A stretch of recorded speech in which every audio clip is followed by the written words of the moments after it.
మాన్సా డిన్నర్కి ఏం చేసినావు? 1 సెకండ్. పోయి చపాతి చేపో. నేను చపాతి చేయాలా? ఊర్లో ఉండే వాళ్ళందరూ చేసి పెడతా, ఇంట్లో ఉంటే పెళ్ళాం అడుగుతా మాత్రం చేయవా? చేస్తాలే. పో. ఇప్పుడు అవన్నీ ఎందుకు? చేస్తా. ఎన్ని 4 పార్సలా? ఇప్పుడే పంపిస్తానా? ఇంకో అక్క లెక్క. అలాగే పక్కీలో వెంకటేకి 10 పార్సల్ అంట అక్క. వెనకీదిలో పిచ్చాంకి ఇచ్చిరాపో. సరే అట్లే పోతా మీ బావకి త్వరగా చేయమని చెప్పు. సరే అక్క. బావా ఏం తింగలేటు 10 ప్లేట్లు ఆర్డర్ వచ్చినాయి, ఫాస్ట్ కానీ. ఏందిరా మళ్ళా 10 పార్సల్లా?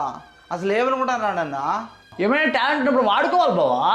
టాలెంట్ ఏందిరా? టాలెంట్ పిండి వేస్తాను కదరా. నీ టాలెంట్ నీకు తెలియడంలే. బుద్ధి లేక నేను చేసిన పాపానికి బాగా తగిలిచ్చినారా బాబు. కానీ కానీ త్వరగా కానీ. ఇంతకు ఇందులో నీ ఇంట్రెస్ట్ ఎందుకో? అక్క వచ్చిన కలెక్షన్లో 10% నాకు ఇస్తానింది. తీసుకో మీ ఎక్కడికి పో.